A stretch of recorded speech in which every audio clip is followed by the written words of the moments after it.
నమస్కారం అందరికీ. నేను మీ ఉపేందర్. ఈరోజు ఇంటర్వ్యూలో చాలా స్పెషల్ అంశంతో మాట్లాడడానికి చాలా ప్రత్యేకమైన వ్యక్తి ఉన్నారు. తన జీవితంలో ఎలాంటి సమస్యలైనా సామాజిక ఉద్యమాలతోటే సాధ్యం, రాజకీయ ఉద్యమాలతోటే సాధ్యం అని చెప్పి తన జీవితంలో బలంగా నమ్మేటువంటి వ్యక్తి మాజీ పార్లమెంట్ సభ్యులు రవీందర్ నాయక్ గారు, గిరిజన ప్రదాత.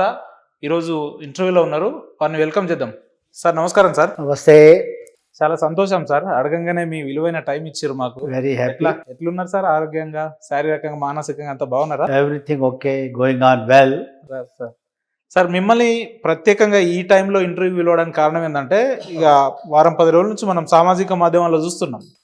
ఏదైతే లంబాడా తెగల్ని ఎస్టీ నుంచి తీసేసేయాలని చెప్పి సుప్రీంకోర్టులో పిటిషన్ గురించి, లేదంటే ఆ వ్యవహారం అంతా గురించి మీకు తెలుసు.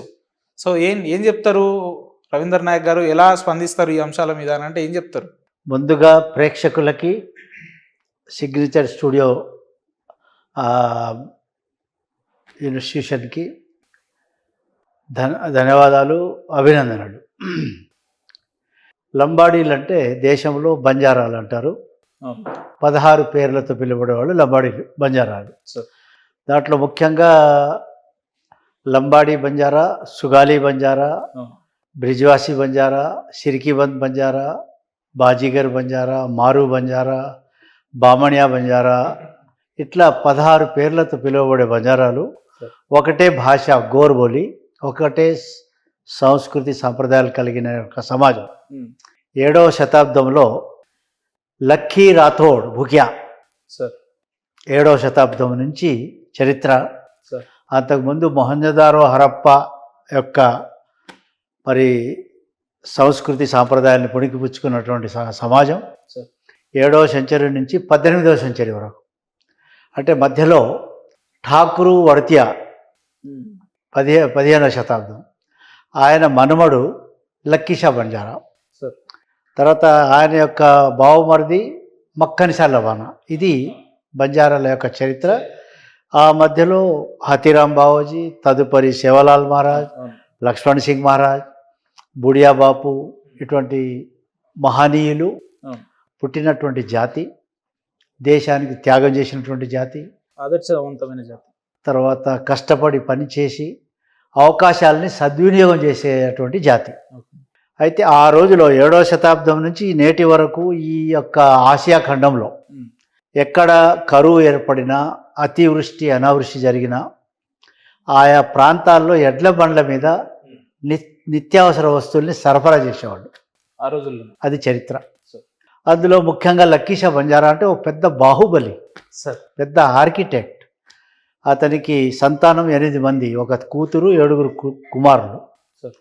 అదే రకంగా 17 మంది మనవలు, 24 మంది ముని మనవలు. వీళ్ళంతా బలాఢ్యులే. వీళ్ళంతా ఆ రోజుల్లో హిందూ మతం మీద ఆపత్తి వచ్చినప్పుడు, హిందూ మతాన్ని నిర్మూలన చేసే దిశగా ఫైట్ జరుగుతున్నప్పుడు సిక్కు గురువులు హిందూ మతాన్ని కాపాడే సందర్భంలో ఆయన వెంబడి సైనికులుగా పనిచేసిన వాళ్ళు బంజారాలు. ఇది చరిత్ర. అటువంటి జాతి ఈరోజు బ్రిటిష్ వాళ్ళు వచ్చిన తర్వాత 1867లో వాళ్ళు వచ్చి ఈ బంజారాలు, లంబాడీలు మంచి వ్యాపారం చేసేవాళ్ళు, కష్టపడేవాళ్ళు, కష్టజీవులు.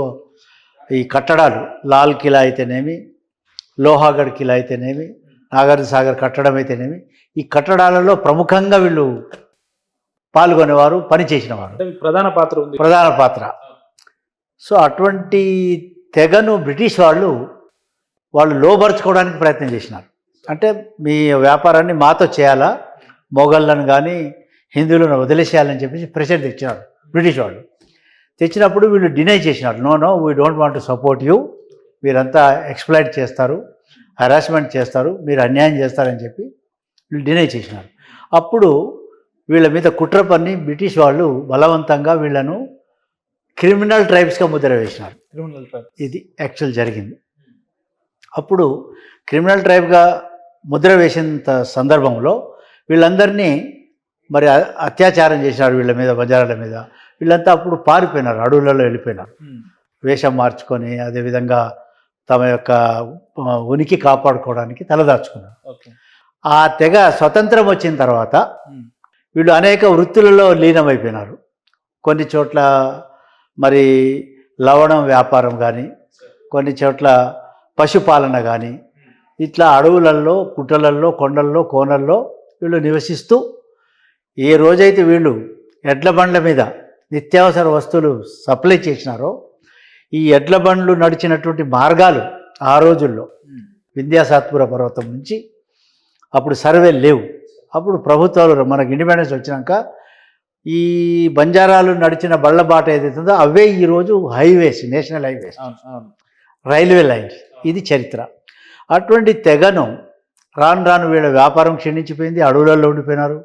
అప్పుడు కొన్ని రాష్ట్రాలలో వీళ్ళని షెడ్యూల్ ట్రైబ్స్గా, కొన్ని రాష్ట్రాల్లో షెడ్యూల్ క్యాస్ట్గా, కొన్ని రాష్ట్రాల్లో ఓబీసీలుగా ఆ రోజుల్లో దానికి సరి అయినటువంటి మరి వీళ్ళను ఒక సెక్షన్లో పెట్టకుండా, ఒక లిస్టులో పెట్టకుండా విచ్చలవిడిగా వదిలేసినారు.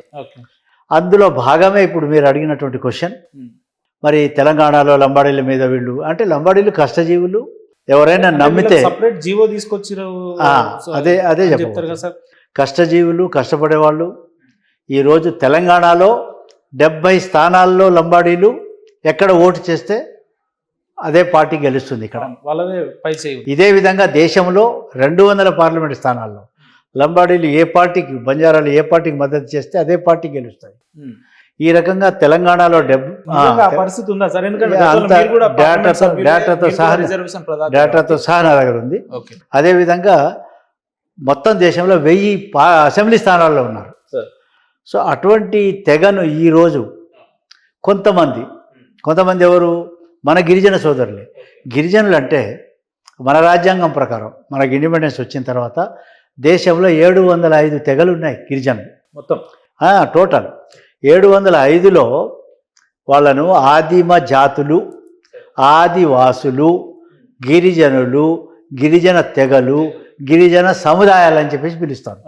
అందులోనే ఈ 705, అందులోనే ఈ బంజారాలు, లంబాడీలు, సుగాలీలు, మారులు వీళ్ళంతా. ఇది యాక్చువల్.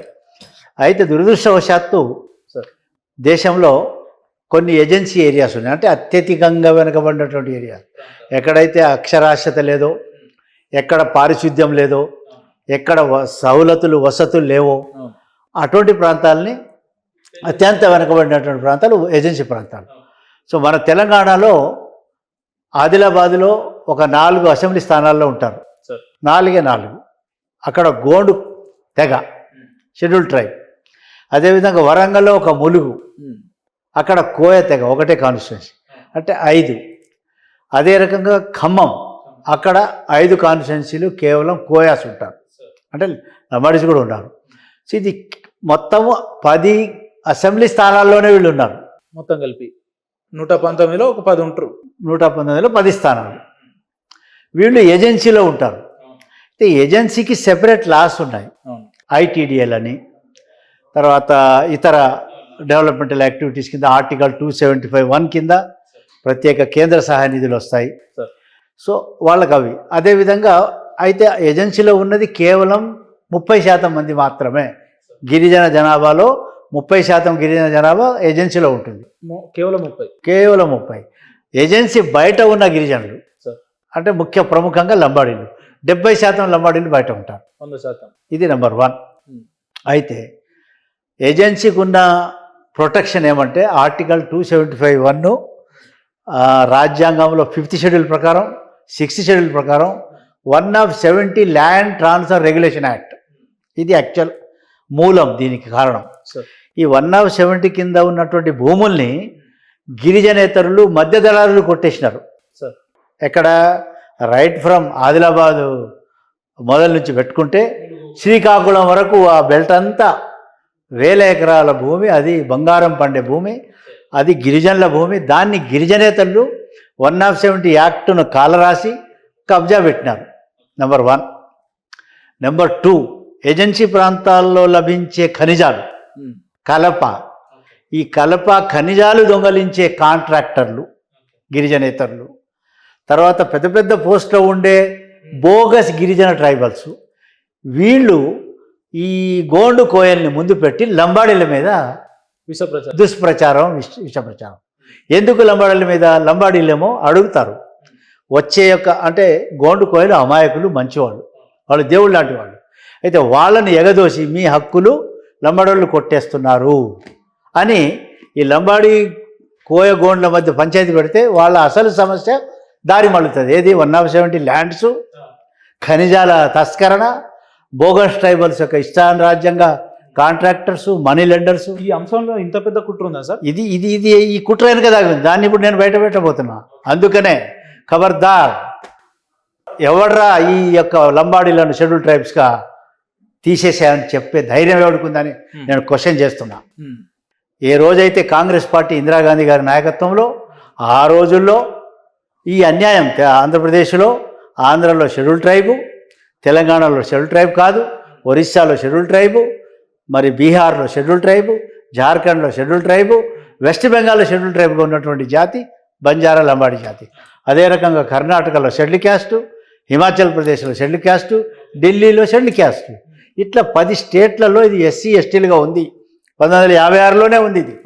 తెలంగాణలో ఎందుకు ఉండిపోయిందంటే ఆ రోజుల్లో మద్రాసు రాష్ట్రంలో మద్రాస్ ప్రెసిడెన్సీలో షెడ్యూల్ ట్రైబ్స్కి ఉన్నారు. అదేవిధంగా మైసూర్ ప్రెసిడెన్సీలో షెడ్యూల్ క్యాస్ట్గా ఉన్నారు బంజారాలు. మరి మన నిజాం స్టేట్లో కూడా గిరిజనులుగా ఉన్నారు, కానీ అప్పటికి కాన్స్టిట్యూషన్ లేదు, కాన్స్టిట్యూషన్లో రాలా.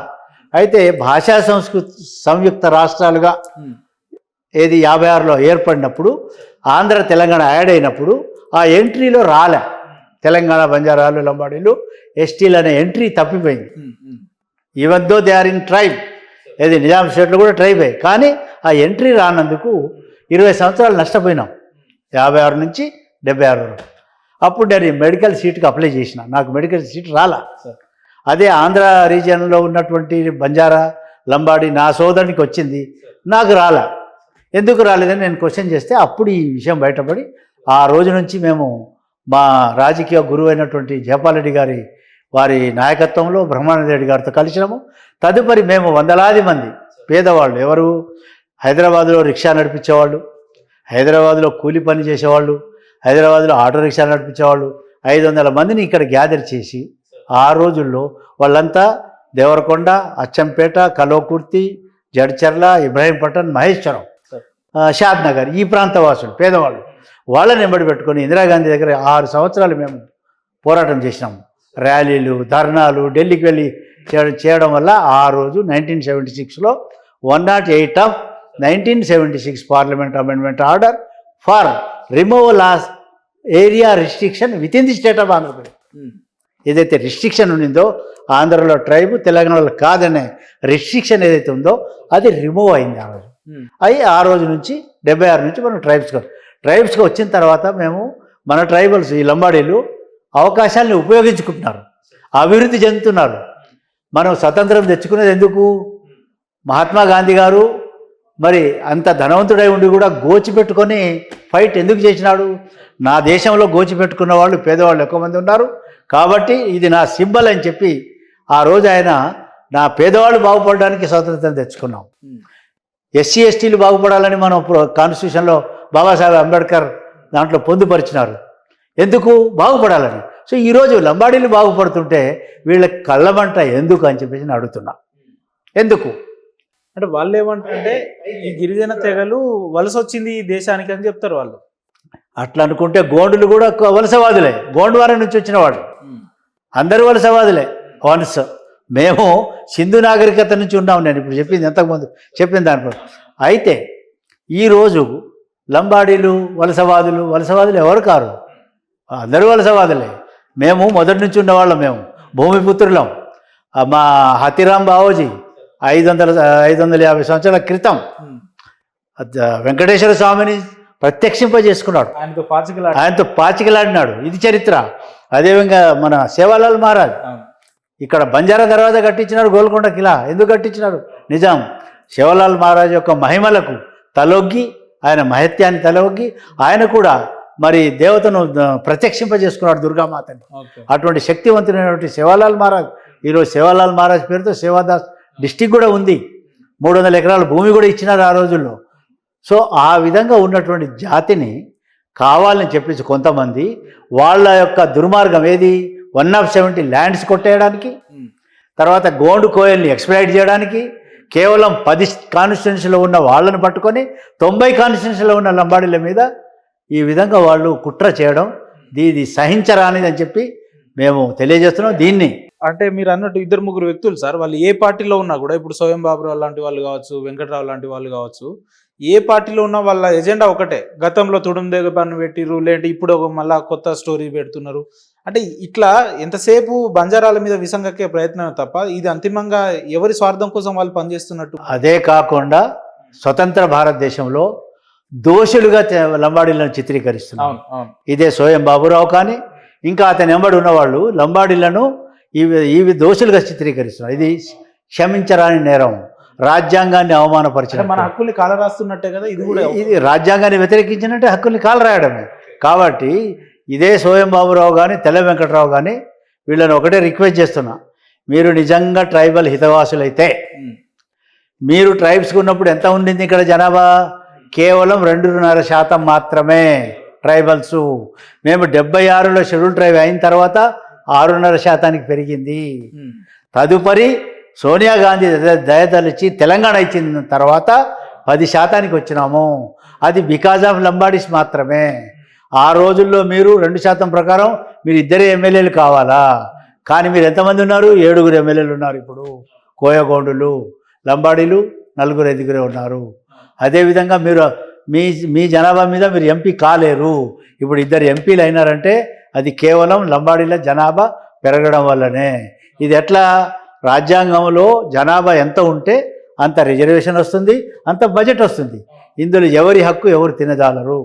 ఒకవేళ లంబాడీలే కనుక ఎక్కువ హక్కులు ఉపయోగించుంటే మాకు రావాల్సిన 10% రిజర్వేషన్ ఏదైతే ఉందో అందులో 4% ఇంప్లిమెంట్ అయ్యింది, ఇంకా 6% ఉంది. మరి లంబాడీలే ఉపయోగించుంటే మరి 10% పూర్తి ఎందుకు కాల? అంటే గొండు కోయల్ని ఇట్లా అంటే బంజారాల మీద ఇట్లా చేపించడం వల్ల వాళ్ళు రాజకీయంగా మనుగడ పొందడం కోసమేనా సార్? వాళ్ళు అర్థం చేసుకోవడం లేదు. వాళ్ళు లంబాడీల మీద కక్షతో వాళ్ళ అసలు సమస్యలు డైవర్ట్ అయిపోయినాయి. వాళ్ళ భూములు పోగొట్టుకుంటున్నారు, వాళ్ళు ఐటీడీ నిధులు పోగొట్టుకుంటున్నారు, అక్కడ లభించే ఖనిజాలు కానీ కలప కానీ వాళ్ళు పోగొట్టుకుంటున్నారు. సర్వనాశనం అయిపోతుంది. ఎవడో తినిపోతున్నాడు అక్కడ. కనీసం వీళ్ళు ట్రైబల్స్కి ఉన్న లంబాడీలైనా ఉపయోగించుకుంటారు. సో నేను తెల్ల వెంకట్రావుకి, నేను అదే సోయం బాబురావుకి రిక్వెస్ట్ చేస్తున్నా, మీరు దీంట్లో ఇతరుల చేతిలో కీలుబొమ్మలు కావద్దు. మీరు 170 గురించి కొట్లాడండి, మీకు కావాల్సిన జాబ్స్ గురించి కొట్లాడండి. ఇంకా 6% జాబ్స్ ఖాళీలు ఉన్నాయి. మీకు నిజంగా అన్యాయం జరిగి ఉంటే మనం ప్రభుత్వంతో కొట్లాడదాం. మాకు సూపర్ న్యూమరీ పోస్ట్ క్రియేట్ చేయండి, మాకు అపాయింట్ చేసి ఇన్ సర్వీస్ ట్రైనింగ్ ఇవ్వండి. ఇది there is a provision in the constitution. ముందు అపాయింట్ చేసి తర్వాత ట్రైనింగ్ ఇవ్వచ్చు. దానికి మనం ఫైట్ చేద్దామని తెల్ల వెంకట్రావును అదేవిధంగా బాబురావుని నేను ఆహ్వానిస్తాను. కానీ గోండు కోయలు నష్టపోతున్నారని చెప్పడానికి ఉదాహరణ ఎక్కడుంది సార్? ఉదాహరణకు ఇప్పుడు మనం ఉన్నాం, మీరు ఇందాక అన్నారు ఏజెన్సీ ప్రాంతాలలో ఎక్కువ వాళ్ళు నివసిస్తారు. మనం ప్రభుత్వ ఉద్యోగాలలో, ప్రభుత్వ రంగ సంస్థలలో వాళ్ళకే ప్రాధాన్యత ఎక్కువ ఉంది. ఉదాహరణకు మన గిరిజనులకు 100 మార్కులు వస్తే వాళ్ళకు ఒక 60 మార్కులు వచ్చినా వాళ్ళకు ఉద్యోగాలు వస్తాయి. ఇంకా వాళ్ళు నష్టపోయే అవకాశం ఎక్కడుంది? ఎక్కడ లేదు. ఒకవేళ లంబాడీలు కనుక, లంబాడీలు యాక్టివ్గా ఉంటారు, అన్యాయాన్ని సహించరు, అడుగుతారు. అది తప్ప రాజ్యాంగం కల్పించింది, మన స్వతంత్రం తెచ్చిందే దాని గురించి. లంబాడీలు అన్ని లంబాడీ గుడిసెలే, తాండాలలో కనీస సౌకర్యాలు లేవు. అది లేక మరి ఆ కేసీఆర్ అనే అతను గ్రామ పంచాయతీలు చేసినాడు, ఖాళీ గ్రామ పంచాయతీలు. మేము రెవెన్యూ గ్రామ పంచాయతీలు అడిగినాం, అది చేయలేదు. అక్కడ కూడా మరి ఫెసిలిటీస్ లేవు. ఈరోజు కేవలం ఏదో 10 మంది ఐఏఎస్లు, ఐపీఎస్లు క్లాస్ 1 అయిపోగానే అందరూ బాగుపడలేదు కదా. 99% కమ్యూనిటీ అట్లే ఉంది. కానీ అయినా కూడా ఓరవకుండా లంబాడీల ఓట్లు కావాలి వీళ్ళకి, కానీ లంబాడీలు వద్దు. ఇది నేను అడుగుతున్నా రాజకీయ పార్టీలకి. మా గౌరవ ముఖ్యమంత్రి రేవంత్ రెడ్డి గారు చెప్పినారు, ఈసారి మాకు కేసీఆర్ యొక్క దుష్ట చర్యలకి, కేసీఆర్ చేసిన మోసానికి వ్యతిరేకం చేసి కాంగ్రెస్ పార్టీకి లంబాడీలు మద్దతు ఇవ్వడం వల్లనే ఇక్కడ ఇందిరమ్మ ప్రజాపాలన ప్రభుత్వం ఏర్పాటు చేసి నేను పబ్లిక్లో చెప్పినారు. నేను వారిని ధన్యవాదాలు తెలియజేస్తున్నా రేవంత్ రెడ్డి గారిని. సో రేవంత్ రెడ్డి గారు టీఆర్ఎస్ పార్టీ ఏమంటదంటే తండాలని గ్రామ పంచాయతీలుగా గుర్తించిర్రు కాబట్టి ఇదంతా ఇప్పుడు రేవంత్ రెడ్డి గారి దగ్గరుండి గోండు కోయలకు మద్దతు ఇస్తున్నాడు అని చెప్తున్నారు. సీతక్క కానీ రేవంత్ రెడ్డి గారు ఏ పార్టీ ముఖ్యమంత్రి అదే పార్టీ షెడ్యూల్ ట్రైబ్ చేసింది లంబాడీలని. సో రేవంత్ రెడ్డి గారు దీని వెంబడి ఉండే ప్రసక్తే లేదు. కానీ ఇప్పుడు ఇది కేసీఆర్ యొక్క పార్టీ, కేసీఆర్ ఇది గోబెల్స్ ప్రచారకర్తలు. గోబెల్స్ కాలేజీకి కేసీఆర్ ప్రధాన ఆచార్యుడు. సో ఆయన అన్నీ చేస్తాడు. మేము ఏమన్నాం అతనికి, నువ్వు రెవెన్యూ తాండా పంచాయతీ చేయమన్నాం, ఖాళీ తాండా పంచాయతీ చేసినాడు. అక్కడ ఒక టేబుల్ లేదు, ఒక కుర్చీ లేదు, ఒక రూమ్ లేదు. సో అది ఆయన చేసిన తతంగం. కాబట్టి నేను చెప్పడం ఏమంటే, అసలు లంబాడీలు గోండ్ల మీద మధ్యలో పంచాయతీ పెట్టిందే కేసీఆర్. బంజారా హిల్స్లో, ఇది బంజారా హిల్ బంజారాలకు సంబంధించింది, బంజారాల పేరుతో ఉంది, మాకు బంజారా భవన్ కావాలని మేము అడిగినాం. అడిగితే ఈ కేసీఆర్ అనేవాడు ఏం చేసినాడు, పాపం ఎక్కడో జోడఘాట్లో ఉంటారు వాళ్ళు 5 కాన్స్టిట్యున్సీలో, వాళ్ళు ఎక్కడ ఆదివాసీ భవన్ అడగలే, ఆదివాసీ భవన్ వాళ్ళు అడగలే. కానీ లంబాడీలకు పక్కలో బల్లెంలా గోండ్లను పెట్టాలని చెప్పేసి ఆదివాసీ భవన్ పెట్టి, వీళ్ళకి పంచాయతీ పెట్టి, గోండులతో మీటింగ్ పెట్టించినాడు హైదరాబాద్లో. అక్కడి నుంచే మొదలైంది ఇది. మరి వాళ్ళని పిలిపించి వాళ్ళతో మీటింగ్ పెట్టించినాడు ఇక్కడ 4-5 కోట్లు ఇచ్చి. అదే రకంగా తర్వాత లంబాడీలు పోయి అడిగారు, ఏం సార్ వాళ్ళు వచ్చి మమ్మల్ని తిడుతున్నారు, గోండ్లు మమ్మల్ని ఏమో మా పరువు తీస్తున్నారు, వాళ్ళు మమ్మల్ని హేయంగా చూస్తున్నారు అనగానే మీరు కూడా డబ్బులు తీసుకోండి, మీరు పెట్టమని వాళ్ళతో కూడా లంబాడీలతో కూడా మీటింగ్ పెట్టించారు KCR. This is open secret. So ఇది పాలకులు చేసే తత్వం. కాబట్టి రేవంత్ రెడ్డి గారి నాయకత్వం ఉన్నంత వరకు, రేవంత్ రెడ్డి ముఖ్యమంత్రి ఉన్నంత వరకు లంబాడీలను ఎవరు టచ్ చేయలేరు. ఎందుకంటే వాళ్ళ మామగారు అయినటువంటి జయపాల్ రెడ్డి గారి ఇనిషియేషన్, వాళ్ళు నాకు మద్దతు పలికి నాకు సపోర్ట్ చేసినందువల్లనే మేము బ్రహ్మానంద రెడ్డి గారిని కన్విన్స్ చేసినాం. అమ్మ ఇందిరమ్మను కూడా కన్విన్స్ చేసి 6 సంవత్సరాలు పోరాటం చేసి మేము షెడ్యూల్ ట్రైబ్గా గుర్తింపు తెచ్చుకున్నాం. సుప్రీంకోర్టు వివాదం మీద కాంగ్రెస్ పార్టీ స్టాండ్ ఏందో ప్రకటిస్తే బాగుంటది కదా, మీలాంటి వాళ్ళు చెప్తే బాగుంటది. ఇందులో ముఖ్యమంత్రితో కూడా కూర్చున్నారు. కాంగ్రెస్ పార్టీ కాదు, ప్రభుత్వానికే నోటీస్ పంపించింది supreme court. So government is giving fittest reply. Government ఇస్తుంది కదా, గవర్నమెంట్ చేసిందే కదా, అందులో కాంగ్రెసే చేసింది కదా షెడ్యూల్ ట్రైబ్స్గా. So that is the duty of Congress party and also our honourable chief minister Revanth Reddy. So Revanth Reddy is ready to support and is ready to move forward to support this Lambadis. కానీ వాళ్ళేదో అమాయకులని, వీళ్ళేదో బాగా తినేస్తున్నారు, ఇది చెప్పడం ఇది చాలా తప్పు. అమాయకులు నిజమే, అమాయకులు వాళ్ళ హక్కుల్ని కాపాడుకోవడానికి ఫైట్ చేయాలి. లంబాడీల మీద ఎందుకు ఫైట్ చేస్తారు? లంబాడీలు ఏం తప్పు చేసినారు? లంబాడీల జనాభా మీదనే వాళ్ళ రిజర్వేషన్లు వచ్చినాయి, లంబాడీల జనాభానే వాళ్ళు ఉపయోగించుకుంటున్నారు, వాళ్ళ బడ్జెట్ కూడా వాళ్ళకి సరిగ్గా దొరకడం లేదు. ఇదే కేసీఆర్, సోనియమ్మ తెలంగాణ ఇచ్చిన తర్వాత 10 సంవత్సరాలలో బడ్జెట్ అసెంబ్లీ అప్రూవ్ చేసింది 17 లక్షల కోట్లు అసెంబ్లీ అప్రూవల్. అదేవిధంగా 8 లక్షల కోట్లు అప్పు, మొత్తము 25 లక్షల కోట్ల నిధులు కేసీఆర్ ప్రభుత్వ హయాంలో దుర్వినియోగం జరిగినాయి. అందులో 10% ఎంత? 2,50,000 కోట్లు గిరిజనులకు అభివృద్ధి ఖర్చు చేయాలి. కానీ ఎక్కడ ఖర్చు పెట్టినాడు ఆయన? గిరిజన నిధుల్ని ఈ యొక్క నెక్లెస్ రోడ్ బ్యూటిఫికేషను, మరి ఇదే tank bund beautification, mission commission Kakatiya భగీరథలకు డైవర్ట్ చేసినాడు, కాళేశ్వరానికి డైవర్ట్ చేసినాడు, మిగతాది మింగేసినాడు. మింగేయడమే కాకుండా ఈరోజు మరి అసైన్మెంట్ భూములు, అదేవిధంగా ఫారెస్ట్ భూముల పట్టాలు ఎఫ్ఆర్ఏ చట్టం కింద ఆ పట్టాలు లాక్కున్నారు, అసైన్మెంట్ భూముల్ని కూడా లాక్కున్నారు. ఎకరం ఉన్నవాడికి 2 ఎకరాలు ఇస్తానన్నాడు, 2 ఎకరాలు ఉన్నవాడికి ఎకరం ఇస్తానన్నాడు. ఏది 3 ఎకరాలు ఎక్కడ ఇవ్వలేదే. డబుల్ బెడ్రూమ్ ఇల్లు కట్టిస్తానన్నాడు, ఎక్కడ కట్టించినాడు? ట్రైబల్స్కి 12% రిజర్వేషన్ ఇస్తానన్నాడు, ఎక్కడ ఇచ్చినాడు? ఏది ఇవ్వకుండా బడ్జెట్ అంతా నాశనం చేసి ఈరోజు మళ్ళీ ఏదో మరి రేవంత్ రెడ్డి దీని వెనక ఉన్నాడు అన్నాడు. ఇది సిగ్గుచేటు. Revanth Reddy is for Lambadis, is for every tribe. ఆయన ముందు అందరు ట్రైబల్స్ ఈక్వల్గా ఉండాలా, సోదరభావంతో ఉండాలని కూడా ఆయన. అంటే గిరిజన జాతి మీద ఇంత యుద్ధం ప్రకటిస్తున్నారు అవతల వ్యక్తులు, గిరిజన జాతిలో అసలు సమైక్యత ఉందా సార్? లేదంటే అందరూ కలిసిమెలిసి ఉన్నారా? రాబోయే రోజుల పరిస్థితుల్ని ఎట్లా అధిగమిస్తారు? మీ కార్యాచరణలు ఏంటంటే ఏం చెప్తారు? గిరిజనులు సౌమ్యులు, వాళ్ళు చాలా చక్కగా అవకాశాలను ఉపయోగించుకుంటున్నారు. ఎప్పుడు ఏ ప్రభుత్వం వచ్చినా, ఏ ప్రభుత్వం సహాయం చేస్తే ఆ ప్రభుత్వం గురించి వారిని ఫాలో చేసేటువంటి కమ్యూనిటీ. ఈరోజు ఇందిరాగాంధీని ఎందుకు మేము జ్ఞాపకం చేసుకుంటున్నాం? ఇందిరాగాంధీ గారు చేసినారు, జయపాల్ రెడ్డి గారు చేసినారు. ఈరోజు మేమంతా కలిసికట్టుగా కేసీఆర్ మోసం చేస్తే కాంగ్రెస్ పార్టీని పవర్లో తీసుకొచ్చినారు. సో అటువంటి జాతిని మరి ఒకటై వీళ్ళు పనిచేస్తారు, దాంట్లో ఏం ప్రాబ్లం లేదు. అదేవిధంగా ఈ మధ్యలో మోదీ గారు ఏమంటున్నారు? ఈ మధ్యలో మొత్తం బంజారాస్ గురించే చెప్తున్నాడు. పాకిస్తాన్తో యుద్ధమవుతుంది పబ్లిక్ మీటింగ్లో చెప్తున్నా, ఎవరు? మోదీ గారు చెప్పినారు. సో ఇప్పుడు బంజారాలను తీసుకురావాలా, బంజారాలే పాకిస్తాన్ ఓడించే తాకత్తు సాక్రిఫైస్ చేసేటువంటి కమ్యూనిటీ అని చెప్పినాడు మోదీ గారు. చాలా తప్పు చెప్పినాడా? అదేవిధంగా మహారాష్ట్రలో మరి పౌరాదేవి మందిర్, మన కులదైవం, అక్కడ మ్యూజికల్ మందిర్ బంజారా మ్యూజికల్ మందిరాన్ని ఏర్పాటు చేసి 700 కోట్లతో దాన్ని ఇనాగ్రేషన్ చేసినాడు. Okay. This is Modiji's concept about the Banjara. అదేవిధంగా లక్కీషా బంజారా, మక్కన్ షాలవానా, బాపు లక్ష్మణ్ సింగ్, బాపు రామరావు మహారాజ్, బాపు శివలాల్ మహారాజ్ గురించి వారి యొక్క గురించి వారు ఎంత చెప్తున్నారు, ఘనంగా చెప్తున్నారు. వారి సాక్రిఫైసెస్ కానీ ఎంత గొప్ప చరిత్ర ఉంటే అట్లా చెప్తాడు ఆ విధంగా ఒక ప్రధానమంత్రి ఒకసారిగా అది ఎన్నోసార్లు చెప్తున్నాడు. సో ఇప్పుడు మోడీ గారిని అడుగుతున్నాం, మోడీ గారు మీరు చెప్తున్నందుకు, మీరు మా జాతిని గుర్తించినందుకు మీకు ధన్యవాదాలు. కానీ మా జాతి ఈ విధంగా ఒక్కొక్క రాష్ట్రంలో ఒక్కొక్క తీరుగా ఉంది. దీన్ని 1 నేషన్ 1 కాన్స్టిట్యూషన్ మీరు అంటున్నారు, 1 నేషన్ 1 రేషన్ అంటున్నారు, 1 నేషన్ 1 ఎలక్షన్ అంటున్నారు, 1 నేషన్ 1 సబ్స్క్రిప్షన్ అంటున్నారు. Why not 1 nation 1 Banjara and 1 reservation అని చెప్పేసి విషయాన్ని నేను ఈరోజు మరి మోదీ గారిని అడుగుతున్నా, రిక్వెస్ట్ చేస్తున్నా. వెంటనే మోడీ గారు కూడా, మేము కాంగ్రెస్ ఉన్నప్పుడు మా లంబాడీలు మా బంజారాలు 2 ముఖ్యమంత్రులు ఉన్నారు 4 టర్మ్స్ ఇన్ ఫార్ మహారాష్ట్ర. తర్వాత 2 ఎంపీలు 20 సంవత్సరాలు ఎంపీలుగా ఉన్నారు లోక్సభ. అదేవిధంగా కర్ణాటకలో టీపీసీసీ ప్రెసిడెంట్గా, ప్రదేశ్ కాంగ్రెస్ కమిటీ ప్రెసిడెంట్గా కేటీ రాటో అనేవారు ఉండేవారు.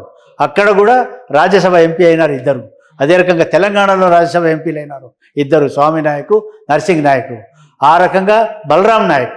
ఈ రోజు మేము వార్డు మెంబర్ కావాలంటే మాకు అవకాశాలు లేవు 1976 ముందు. అటువంటిది కాంగ్రెస్ పార్టీ పార్లమెంటరీ మెంబర్ చేసి సోనియా గాంధీ గారు బలరాం నాయకును కేంద్ర మంత్రిగా చేసింది. మాకు క్లర్క్గా అయ్యే అవకాశాలు లేకుండే ఈరోజు క్లర్క్ నుంచి కలెక్టర్ వరకు మా వాళ్ళు ముందుకు వస్తున్నారు. అంటే వాళ్ళు ఉపయోగించుకుంటారు అవకాశాన్ని. సో కాంగ్రెస్ పార్టీ చేసింది ఇందిరాగాంధీ కాలంలో. అదేవిధంగా సోనియా గాంధీ గారు తెలంగాణ ఇవ్వడం వల్ల గోండుకోయల బాధ కూడా అదే. వాళ్ళు అనేకమైన ఉత్తమ పదవులలో వాళ్ళు ఇంకా పాల్గొంటారు, ఇంకా ముందుకు వస్తారు. లేకపోతున్నామంటారు. మా ఠాణు నాయక్ గారు, కొమరంభీం గారు కష్టపడ్డారు. వారికన్నా డబుల్గా కష్టపడింది జాటో ఠాణు నాయక్. ఫస్ట్ భూ పోరాటంలో ప్రాణాలు వడ్డించింది ఠాణు నాయక్ వ్యతిరేకంగా. అదే భూ పోరాటానికి ఫస్ట్ ఫౌండేషన్. అదేవిధంగా వారి వదినే జాటో ఫూలీబాయి ఈ రజాకారులు హిందూ మహిళల్ని చెరిచేసి వాళ్ళ స్తనాలు కోస్తుంటే ఫూలీబాయి కొడవలు అందుకొని, కారం అందుకొని వాళ్ళ అంగాల్ని కోసి వాళ్ళని పారదోలింది. అది చరిత్ర. కానీ వాళ్ళు ఎక్కడ అవపడరు. అదేవిధంగా తెలంగాణ మూమెంట్లో ముఖ్య ప్రవీణ్ నాయక్, మన శ్రీకాంతాచారికి కన్నా ముందు ముఖ్య ప్రవీణ్ నాయక్, ఆదిరెడ్డి, శ్రీకాంతాచారి వీళ్ళంతా సాక్రిఫైస్ చేసినారు. అదే రకంగా పార్లమెంట్లో నేను పార్లమెంట్ సభ్యునిగా మా ఉన్న 5 సభ్యులలో ఫస్ట్ నేను ప్రొటెక్ట్ చేసిన. కేసీఆర్ అనేవాడు ఒక్క నిమిషం మాట్లాడలే పార్లమెంట్లో తెలంగాణ గురించి. వేరే Ravindra Nayak spoke several times for Telangana in parliament. అదే దృష్టిలో పెట్టుకొని నన్ను పార్టీ నుంచి బయట గెంటేసినాడు కేసీఆర్. అదే కారణం. సో అటువంటి కేసీఆర్ ఈరోజు మా యొక్క జాతిని విచ్ఛిన్నం చేయడానికి అతను వేసిన ఫౌండేషన్ అనే విషయాన్ని కూడా ఈ సందర్భంగా తెలియజేస్తూ, కాంగ్రెస్ పార్టీ ఏదైతే ఆ సమయంలో ఏదైతే అభివృద్ధి జరిగిందో, ఈరోజు కేంద్రంలో మంత్రి లేడు బంజారాస్ నుంచి, కేంద్రంలో రాజ్యసభ ఎంపీలు లేరు. ఆ విధంగా ఉంది కాబట్టి మరి మోదీ గారు దీన్ని దృష్టిలో పెట్టుకొని ఈ జాతిని ఒకే లిస్టులో ఎక్కడైతే ఎస్సీ ఎస్టీలుగా లేరో వాళ్ళకన్నా అక్కడ ఎస్టీలుగా గుర్తించాలనేది మేము ప్రధాన డిమాండ్గా. ఈరోజు ఒకప్పుడు భారతదేశం అంటే ఆసియా ఖండం అంటే బంజారా ఖండమే ఇది. అందుకనే బంజారా భారత్ పేరుతో we're coming forward and we're going to Delhi. అక్కడ మేము నగారా మోగించబోతున్నాం. మాకు ఆస్తులు ఉన్నాయి. రాయలసీమ హిల్స్ ఎక్కడైతే పార్లమెంట్ భవన్, రాష్ట్రపతి భవన్ ఉందో అది మా ఆస్తి 350 ఎకరాలు. దాన్ని బ్రిటిష్ వాళ్ళు లాక్కున్నారు, గుంజుకున్నారు. ఆ ఆస్తుల్ని 350 ఎకరాల్లో కేవలం 200 ఎకరాలే బ్రిటిష్ వాళ్ళు మా వాళ్ళకి ఇచ్చినారు. మిగతా 150 ఎకరాలని మోదీ గారికి డిమాండ్ చేస్తున్నాం. మోదీజీ మాకు రావాల్సిన 150 ఎకరాలు మీరు ఢిల్లీ పరిసరాల్లో ఇవ్వాలా. దాంట్లో మేము లక్కీషా బంజారాల యొక్క ఔన్నత్యాన్ని, బంజారాల యొక్క కష్టార్జితాన్ని మేము రేపు ముందు తరాలకి మరి మేము అభివృద్ధికి మేము ఉపయోగించుకుంటామనే విషయాన్ని. అదేవిధంగా హాతీరాంజీ మఠం 2450 ఎకరాలు ఈరోజు వేరే వాళ్ళ చేతిలో, భూబకాసురుల చేతిలో ఉంది.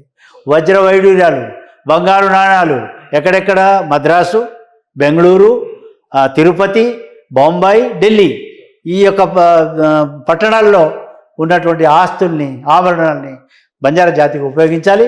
అదే రకంగా లోహాగఢ్ హర్యానాలో 7000 ఎకరాల్లో ఆ కోట నిర్మించిన లక్కీషా బంజారా నిర్మించిన కోట. అక్కడ 50 తాండాలు ఉన్నాయి.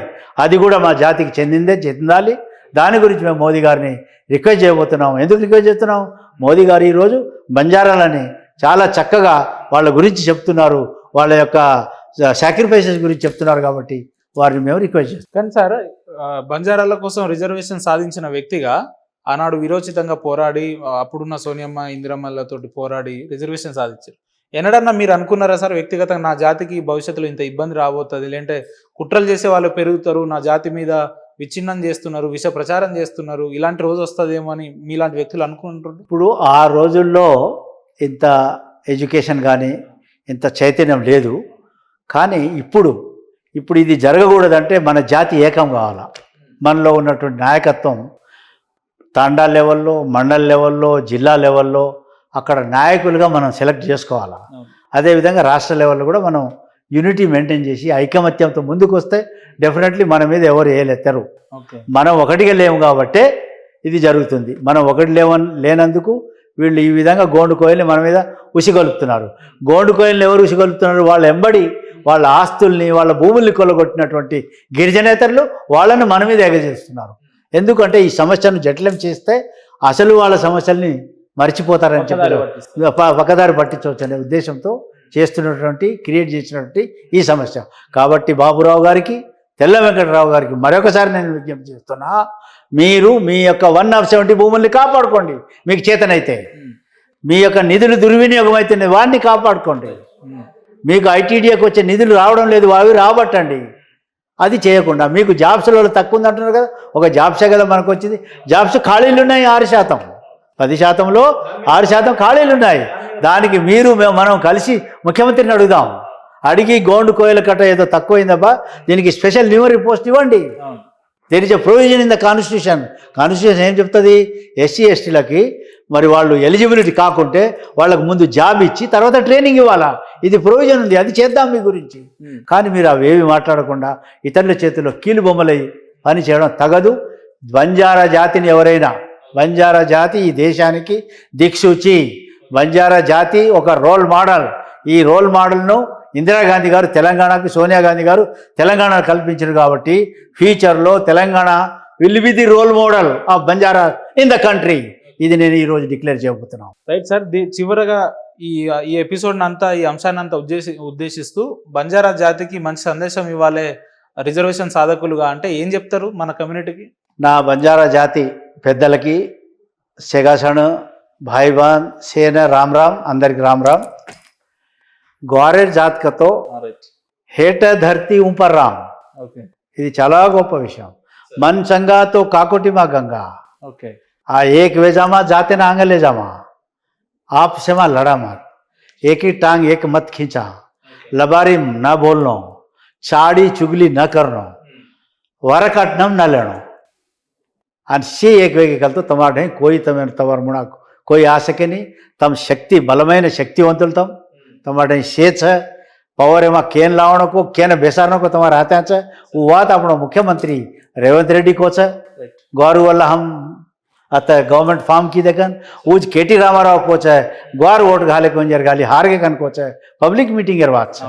जरा समझो बापू, तमें हाथ जोड़ू छो, तमारी याड़ी बापर पगू पड़ू छो, तम सदो मेलो छो. लेकिन तम अतरी उड़ी धाच रहे छो. तम काई कर रहे छो? आजकल पेना में नानी कर रहे देखते तो गामों में होली गिरो गाते थे. होली तो वो असो काम आता मत करो. ये थी जात विच्छिन्न वेरी छे. एती जात विच्छिन्न वेरी छे. तम एक वे जाओ, नेक बनो, नेक बनो. ग्वारे जात का तो प्योर जात. ग्वारे में अगर कलती हुई तो वो जांगड़ के तानी बार काना काचा, बार काड़ा फिर 3 पीढ़ी बचा. और अपन जाते में हटो भेड़ा चा, मेन स्ट्रीम में भेड़ा चा, लास्ट पर न भले अवकाश नहीं रहते भी सोने टीको लगावा दांते पर. కానీ బంజారాలు నాయకులను ఎందుకంటారు సార్? దీని వెనుకున్న స్టోరీ ఏంది? अब काई छको तो नायक एक ग्रुप लीडर पेना पंचमा भगवान कन के, पंचमा राम के. तो पंच ने इलेक्ट करते थे. ताने में कहीं आपत्तु आवे, विपत्तु आवे, पुलिस आवे या कोई दौर्जन्य करते, ये 5 आदमी बेस्ताने वो तांडे भला ने देखते थे, सोचते थे. तो वो 5 में आई थी. एक नायक कहते एक head who is a leader, lead करे वालों हेड ने, वो तांडेर हेड ने वो नायक का. वो नायक आज ఓకే అనేక విధాలుగా नाम అయితే आगे चल रहे साहब तो ఈయన కదిరి ఈ ఉదయం కదిరా దూర్ లేదా వచ్చు సార్ తో अब ఇది అంతము కాదు బంజారాలది ఆరంభం కేవలం ఎస్ ఎస్ ఎందుకంటే మనకు అన్ని పార్టీలు లైక్ చేస్తాయి మనకు అన్ని పార్టీలు కాంగ్రెస్ చాలా లైక్ చేసి ఎన్నో అవకాశాలు ఇచ్చింది నేను ఇంతకుముందే చెప్పిన మనకు జవహర్ రెడ్డి లాంటి వాళ్ళు ఈరోజు రేవంత్ రెడ్డి లాంటి వాళ్ళు కూడా పూర్తిగా మన జాతి గురించి గుర్తిస్తున్నారు మన జాతిని అభివృద్ధి చేయాలంటారు సరే బడ్జెట్ తక్కువ ఎక్కువ వస్తుంటుంది అదేమో ఉన్న బడ్జెట్ మీద నడిచేట్లు కానీ ఓవరాల్గా మన జాతిని గుర్తించినారు మన జాతిని అభివృద్ధి చేయాలనుకుంటున్నారు అదేవిధంగా గోండు కోయిల్ని కూడా తీసుకెళ్ళాలా కానీ గోండు కోయిల్ ఎంత ఉన్నారు కేవలం ఒక ప్యాకెట్లో ఉన్నారు ఆ ఒక ప్యాకెట్ వాళ్ళని పట్టుకొని మీ మొత్తం జాతిని బ్లేమ్ చేయడం ఇది తగదు అని చెప్పి నేను తెలియజేస్తాను right sir thank you sir నమస్కారం ధన్యవాదాలు